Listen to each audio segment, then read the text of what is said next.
right, guys, we're live. Thanks for tuning in to Tattuesday episode 2. I'm Michael Manfredi. And I'm Patrick Bosk. We'd like to thank everyone who listened to episode 1. We just posted it yesterday. We decided on the name Tattuesday because we're talking about tattoos, and it will air every other Tuesday for right now. Additionally, the music that we're using right now is royalty-free music that we found online. We'd like to reach out to our listeners, and if you yourself or anyone you know is in a band or creates music of any kind, feel free to send it over to us, any one of our social media accounts, Facebook, Instagram, email, and send a little sample over, and we'd like to feature probably a different song every week. Mm-hmm.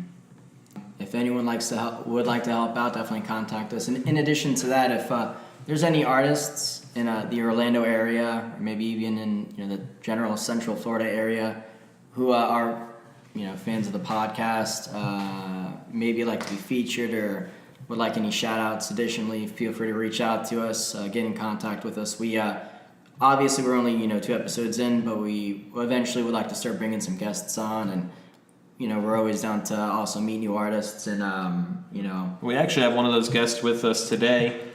We have Brandom Negron. He's here with us. He works at Homesick with Patrick and I, so you'll probably be hearing from him several times in the future on this podcast as well. Last week we talked a little bit about Patrick and I and how we got our start in tattooing and what tattooing meant to us. So we're going to give Brandom the floor here for a second and let him talk about those topics a little bit personally. Brandom? Well, thanks for the intro, Mike. I've been at Homesick now for just under 3 months, and I've been tattooing professionally for just under 3 years now. I'd say that my style is focused mainly more around video games and anime-related items. I love doing color, and I like to make my work look almost like a CGI effect to it. So nice and smooth, real shiny looking. I got into tattooing, honestly, kind of accidentally. I never really thought I was going to do it professionally or even pursue it as a career. I was just getting tattooed one day in Orlando visiting my at-the-time girlfriend, and I was asking the guy who was tattooing me how he got into it, and he was giving me his story. I showed him some of my work and asked him how someone like me would get into it, and I guess he liked my work because from there on he kind of just started coaching me. And I was actually living in Houston at the time, in Texas, so he gave me some coaching over the phone and told me what to get, what not to get. So that was my first, in a sense, mentor. And like many artists do, and like Mike mentioned in the first podcast, I was a scratcher and I started tattooing on oranges, pigskin, and then myself. And then I started tattooing on other people. And after a while, I decided to humble down and get an apprenticeship.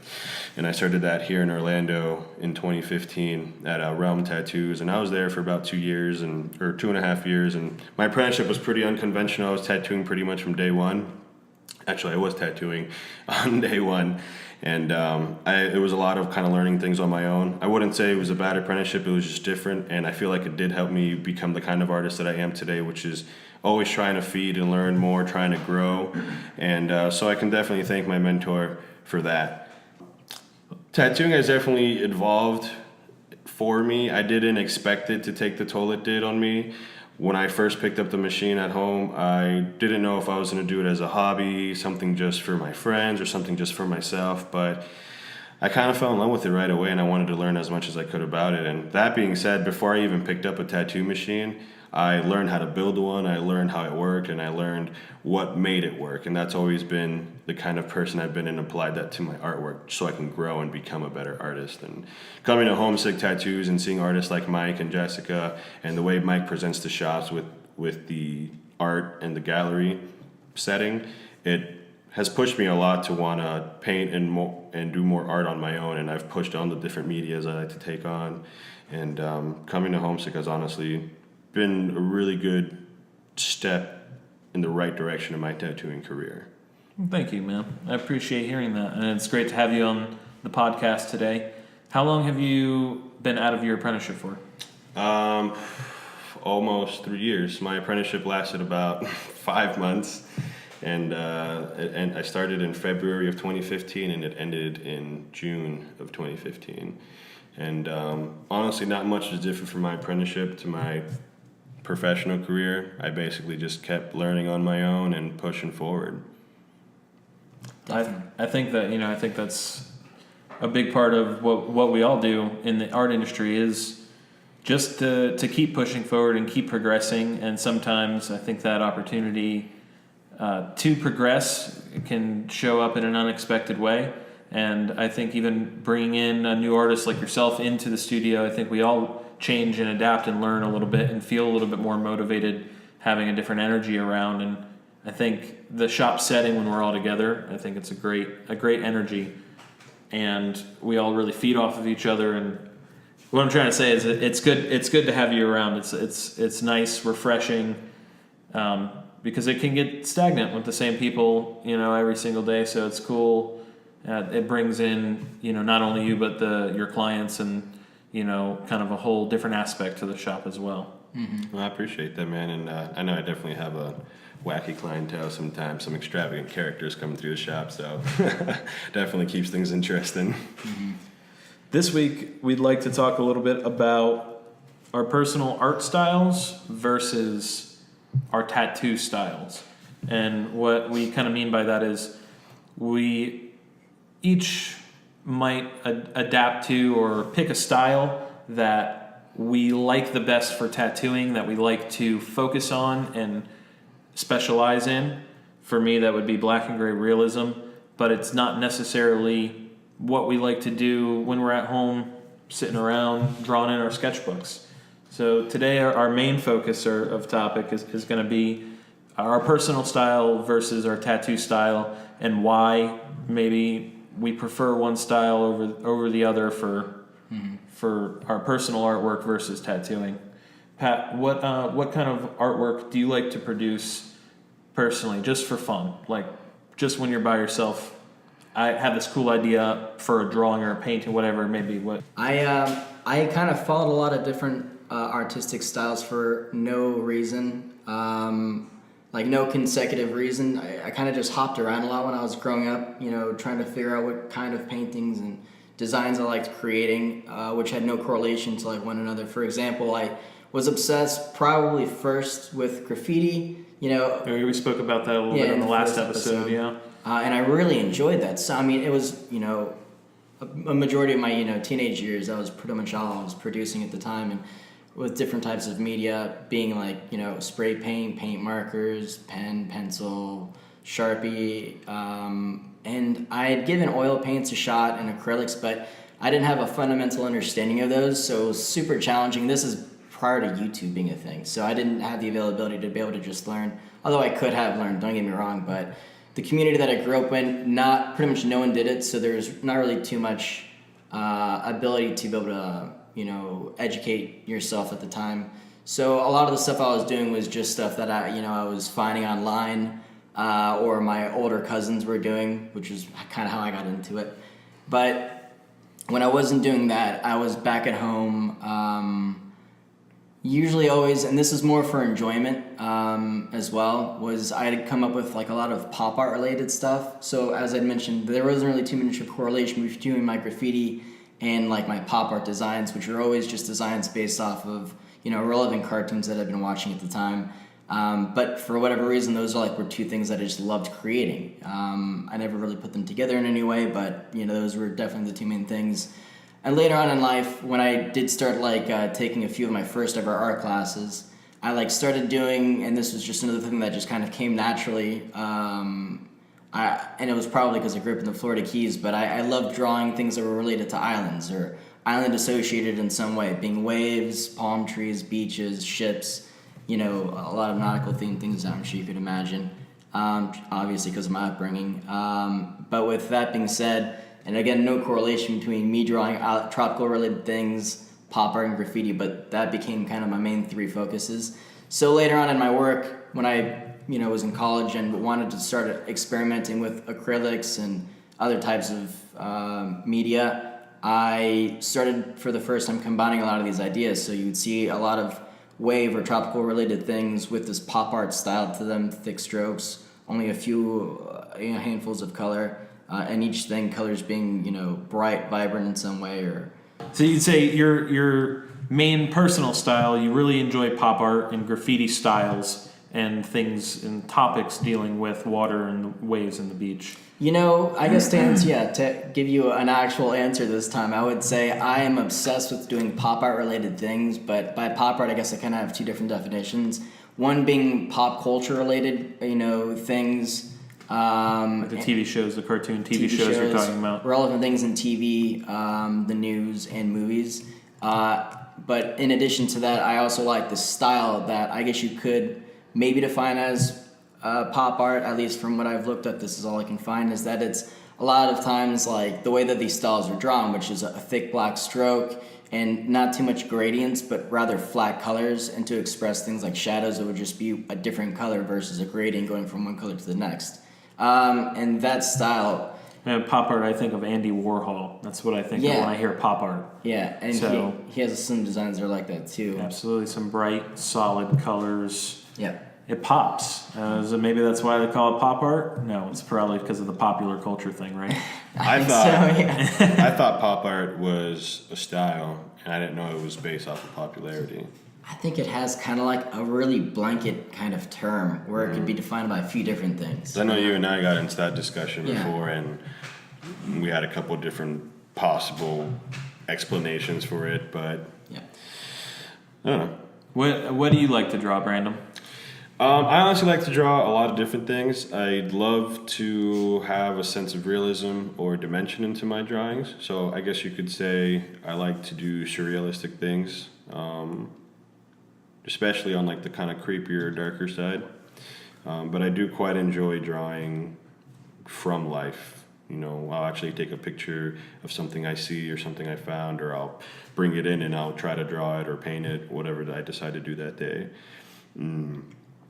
Okay, that's an interesting thing. I think but I know several other tattoo artists who like to do that as well. They're photographers, or they at least have a camera and they know how to use it, and they'll take photos for reference. They'll go to a garden or to a forest, and they'll actually find these animals that they want to draw or tattoo or paint, and they'll take photos of them for reference and then recreate that from the photos or use the photo directly for a realistic reference. Yeah, I have on my computer like a folder labeled tattoo and art related items, and it starts to break down from animals, botany, anime, Dragon Ball, and then go into like anime, for example.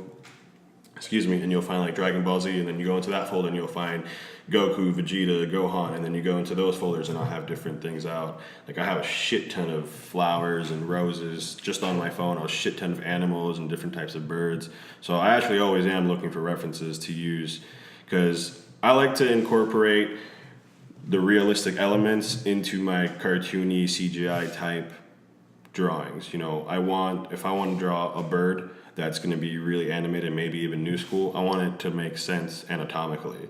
So even though it could have really large wings compared to its body or really small wings compared to its body, it's still structurally correct, and it has like that sense of realism and a better sense of flow, in my opinion, when the drawings are done that way. So if you had to like recap or put a specific name on the type of style, what would you call like your personal style if you had to? Surrealistic. Surreal. Yeah, for sure. Definitely. How about you, by the way? Did you go into yours? So my personal artwork, the stuff that I'm putting in my sketchbook when I'm at home by myself, it's I'd like to say it's probably just like a scratchy sketch style. I literally don't even typically go into it with a specific theme or idea. Sometimes I'll just put the pen to the paper and start doodling. Essentially, they look like notebook doodles. The stuff you'd see in the back of a middle schooler's notebook. Mm-hmm. And the reason that I feel like I've adapted to this style personally is because when I'm tattooing, my tattooing style is black and gray realism. And I tattoo realistic images, portraits, flowers, animals, whatever it may be, all day long. And when it comes time to unwind and create art for myself, I get burnt out on doing the same kind of stuff that I would see every day, the same kind of stuff that I see in the tattoos that I do and in real life even. So I would say my style is abstract. That's my personal artwork. All my paintings, my drawings. I do a lot of acrylic painting. I really like acrylics. They're easy to work with. They dry quickly. You can paint right over it if you want to. But my paintings, my drawings, they're abstract. I push paint around on the canvas and hope that it looks cool. And sometimes it does. Sometimes it looks fucking awful. And sometimes the ones that I think look awful, people love and they buy them. I don't know. So abstract, it lets me get my emotions out more than trying to create a beautiful piece of art. I'm just putting my feeling into it. Yeah. Have you ever tattooed any abstract designs onto anyone? I've done one of my own personal designs. The blue background, right? It was it had a pink background on it. The original drawing was yellow, but anyway, it was just a sketchy drawing of a little horned character with a smiley face with his arms up in the air and like a bright sunburst behind it, all just black ink with yellow Prisma marker, and it said "I'm okay." And obviously, this little character looked pretty demented. He didn't look okay, but he was saying "I'm okay." He's got the smile on his face. And a client of mine who I tattooed several times while she lived here in Florida, she moved away and she was back for Thanksgiving last year, and she said, I don't come back to Florida very often, maybe once a year. I really want to get a piece that you did. I want to get an original piece. And I kind of sent her a couple pictures out of my sketchbook. I was like, this is what I've been sketching lately. Do any of these catch your eye? And she's like, I really like that one that says I'm okay. And I said, cool, let's do that. I think it would look better as a tattoo being pink instead of yellow. That was the only change we made. But it was really cool and rewarding for me to have this artwork that I created based entirely off of a feeling that I was having at the time, which was, probably coming from an area of stress or something where I put on a smile that I'm okay every day, but in reality I'm fucking screaming on the inside or something. That she related to that feeling, and she felt it in when she looked at that piece, and she wanted it tattooed on her, and that was an awesome experience for me. I'd like to do more abstract tattoos, more of my own style. I just don't think there's a big... So you mentioned you market for it. You do a lot of things like that in pen in your sketchbook, and you like to do acrylic. What would you say is your favorite medium of art to work in, besides tattooing? I was going to say tattooing is definitely my favorite medium. There's nothing that compares to needles in the skin. It's so precise and satisfying, and I love the thought behind tattooing. But aside from tattooing, probably pen and ink. Pen and ink, I kind of started adapting that style even in high school. I just would get these like gel pens, the different colored gel pens, and draw patterns and shapes. And I guess my personal style has always been kind of abstract. But as an artist and as someone who's also kind of analytical at the same time as being creative, I wanted to push myself to learn other styles and adapt. And tattooing is definitely being able to adapt to different situations, different skin types, whatever. So I adapted and learned other styles, and in that I found that black and gray realism was a lot of fun for me tattoo-wise, and kind of focused on that for tattooing, at least recently. My first 6 years I did a lot of color, and now here I am year 7, and I hardly do any color tattoos. Mm-hmm. What about you, Pat?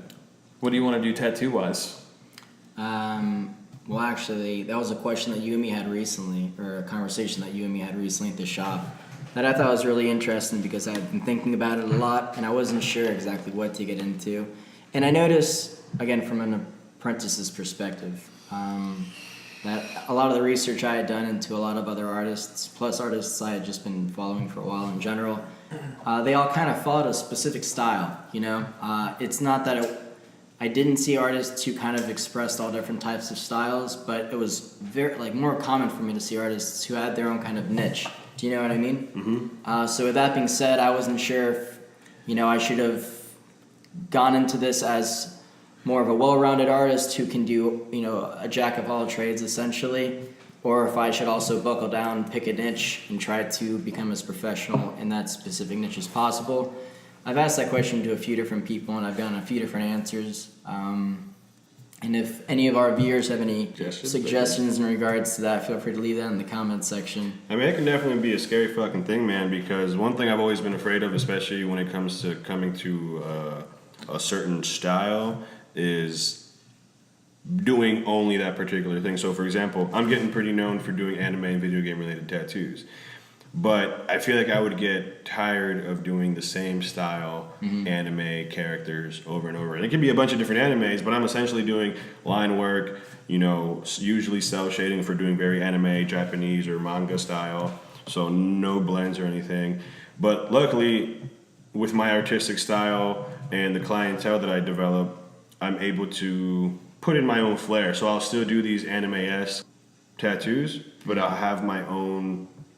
I'll give them my own maybe like CGI effect, or I'll make them they'll have more blends and look a little bit more dimensional. I got you. So that's how I keep myself from getting into that point of just doing the same exact style and type of tattoo every time. So I can definitely understand the stress of wanting to find a particular style or wanting to branch out and do a bunch of different styles. I think that's just a blessing in general of being able to be a tattoo artist, is that we do get to explore different styles and tattoo different things from day to day. I mean, we can choose a specialty and focus on it and tell our clients, this is what I'd like to do all the time.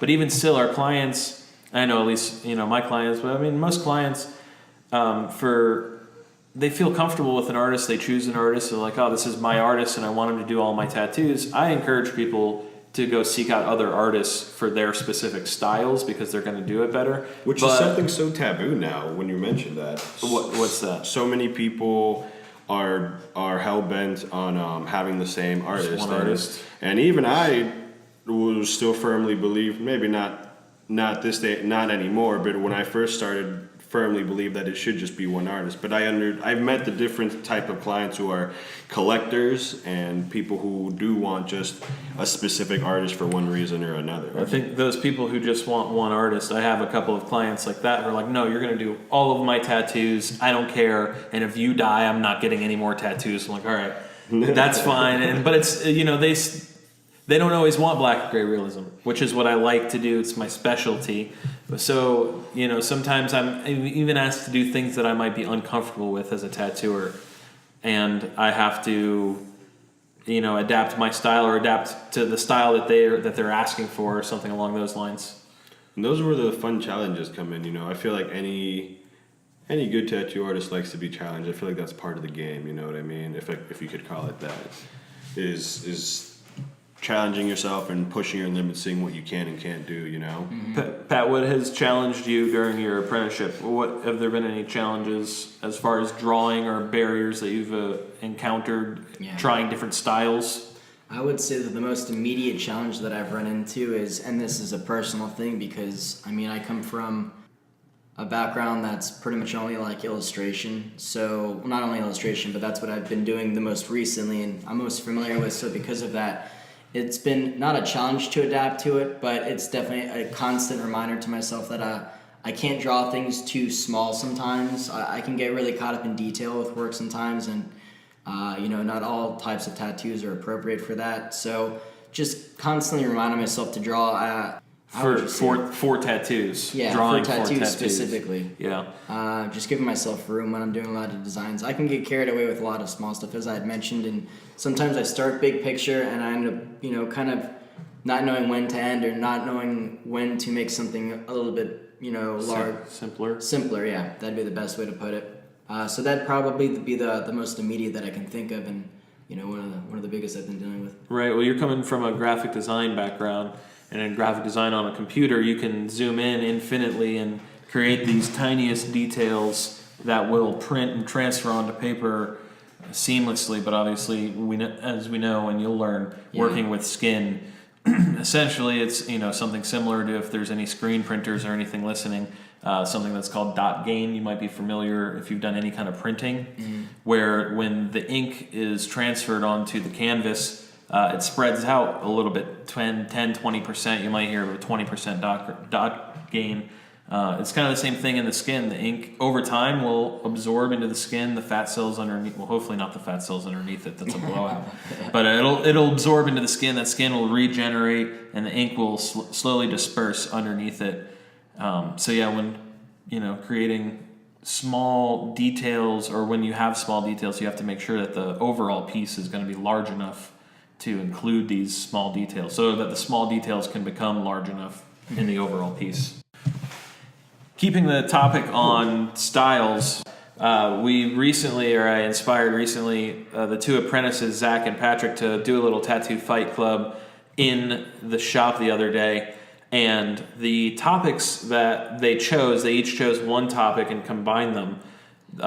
Zach chose a skull and Patrick chose beer. So Zach had drawn a beer mug that was a skull, was like the skull face on this beer mug. New school style. New school style.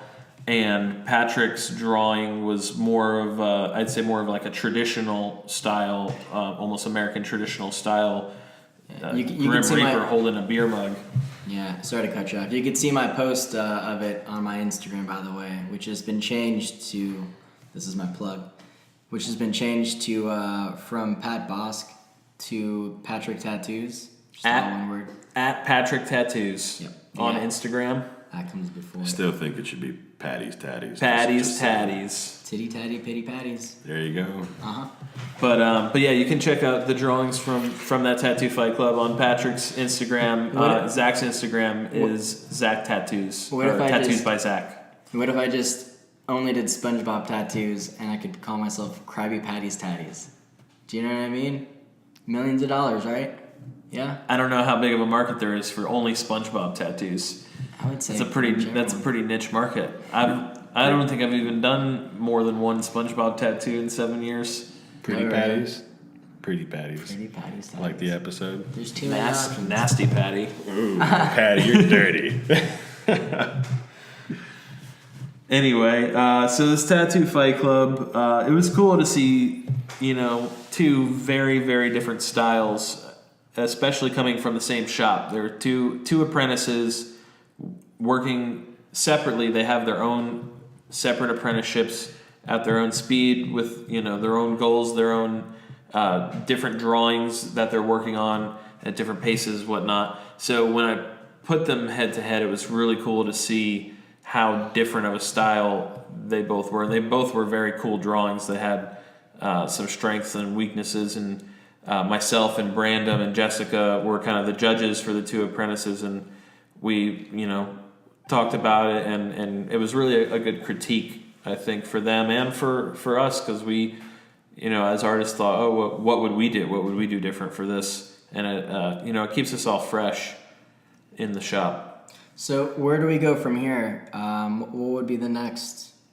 bracket, I guess? You said it was almost more like tournament style, so I think it was you and I are supposed to go head to head on a new topic. Yeah, I think we decided that Pat won that Tattoo Fight Club based on the overall, I think, originality and theme, or some of the other elements, design elements, The composure of it. composition, the composition of it, and it was drawn very well for a tattoo. So Patrick won, and he's going to go up against Brandom next, and then Jessica, myself, and Zach will be judging, and we'll keep that bracket going, and We'll figure out who goes from there. Personally, I feel only God can judge, but I guess we'll allow Michael to judge this round. I guess. You're not Tupac, Patty. All right, you can get judged. Michael, no one's Tupac. You can get these hands too. Better watch out. Oh shit. Anyway, Brandon, what's some styles that you haven't really dabbled with too much, or that you're not comfortable with? Why? Why are you uncomfortable with certain styles? I'll talk about mine as well, but Well, for sure, portraits. Like, I'm comfortable doing faces, but not like portraits of family members. Probably not even famous people. Trying to capture that likeness for it to look like that person and for you to see them and instantly know who they are. So you're talking in a realistic sense, like realistic portraits, because you can do a portrait that's heavily reliant on line work as well, more of a traditional or neo-traditional type of portrait. I'm not. I think anything that requires me to make it look like a specific person, I'm not comfortable doing. Okay. Now, if it was a realistic looking face, but it was just a face, I'd give it a shot, and I'd be pretty comfortable doing it. And I feel like I could do a pretty good job at that. But you tattoo and you can draw video game characters and anime characters. Those are faces, and you have to make them look like the specific characters. I mean, how do you think that you could apply that style or that technique that you use for that? Do you think you could apply that to helping you grow and drawing other faces? Well, I think what makes me more confident doing like a CGI style face or even a line work style face from an anime, video game, whatever it might be, is that same artwork can be produced in many different styles, and you'll see it in many different styles, but it'll still have like, I don't know, it's still easy to distinguish. And I guess you'll probably, now that I think about it, go right back to why don't you do that with realistic portraits? And I don't know, I guess I've had this notion in my head that I wouldn't try a portrait until my 5th year of tattooing, and I kind of want to stick true to that. But yeah, they're kind of scary, man. I understand. So like the video game or anime characters, they have certain elements about them, but they doesn't have to be specific, as opposed to a human face, which we know exactly what that looks like. That makes sense. Yeah. My weakness, or the style that I really just can't get a grasp on, is Japanese traditional. I've never really been strong in it. I haven't done a lot of pieces in Japanese traditional. I've tried to pass them off if I can. Dragons, koi fish. I mean, I've done plenty of kois, but like specifically dragons, cherry blossom trees, wind bars, waves. There's just something about that style. It's so specific. It has to have that the proper composition, and it has to have a certain movement and flow to it that I can't grasp it for whatever reason. Yeah, Japanese style has a lot of rules, and it's funny that you dislike it because it's actually one of my favorite styles to tattoo. Especially when I first started getting into tattooing, it a lot of studying, and you really have to with the Japanese style, because one offset line on the head of a koi can make it look like something completely different. Look like a dick. It'll make it look like a penis. Like a dick fish. Would you say Exactly. a lot of Japanese traditional follows like patterns? Like you see a lot of patterns implied in the designs where it has to be a perfect pattern, or else it's off. How would you say that? Well, the scales on most koi and dragons, kois and dragon are related in Japanese culture directly to each other. They follow a pattern in a sense, like you try to get the same width between them, the same space between when they're overlapping each other.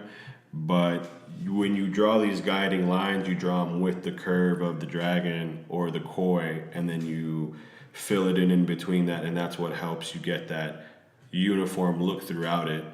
And it still look like it's moving with the fish and not just like a pattern thrown behind it. Tattooers in Japan, they apprentice for like 10 years. 10 years of apprenticeship, that's how long. In the industry in general, we consider 10 years to be, kind of the milestone. We talked a little bit about that in the last episode. But in Japan, you're not even allowed to tattoo for the first 10 years. You're just learning the craft for 10 years before you even touch skin. If given the opportunity, and everything's been taken care of for you. Pat, you got 9 more years. Thank you, Master. But if given the opportunity, would you and everything's been taken care of for you, would you move to Japan and learn Japanese traditional in a dojo, traditional style, whole 9 yards? I think it would be a great experience, but I don't know. I'm not too into Japanese culture myself. I wouldn't do a 10-year apprenticeship, but I would totally spend a solid year, if not longer, learning to do like tabori, which is traditional hand-poke tattoos in Japan, and learning their art style. I would fucking be down for that. You really get to air out your feet. No socks and shoes for walking. That's how I like to roll, man. That's how I usually walk my dogs and shit. I mean, we're in Florida. That's pretty much everyone. No gloves, just... Nah, come on. Going at it. Just going at it. Yeah, I just go onto the rose bush and I pick my needle out from the thorns, and then I just, There you go. Do they do that in Hawaii too at all? I make the Is ink that, with my blood. Oh, the Samoan style? I don't know, the traditional Oh, the Polynesian tap. yeah. Or maybe Yeah. like Bali, like Indonesia or some shit like that. I don't know how they do it there. I know in Polynesia, it's like one stick. Instead of being straight like the tabori stick is, it's almost like a rake. So it's like at a 90-degree angle, and then they have another stick where they just tap it onto it, and then that's how they make. So they'll use mags, like, straight, or they'll usually use straight mags, and then they'll make lines like that, super straight Polynesian tribal lines. It's fucking beautiful, man. I would love to get tattooed traditionally from every culture at least once before I die. Getting back to styles, our styles. We were talking about challenging styles for us. Pat, what style would you consider to be challenging for you to draw?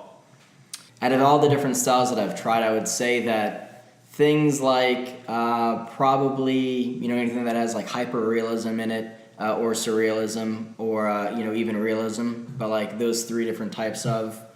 And the reason I mention those three specifically is because with all these three different types of realism, you have a lot of different types of use of shading and lighting, and so on and so forth. And that's definitely my kryptonite. So if I were to make it like a layman's term, I'm not too good at gradients or finding where shadowing and lighting should be. Well, I guess I'm not terrible at that ever since, the past few years of painting as much as I have been. But I guess when it comes to blending it, that's where I find the challenge.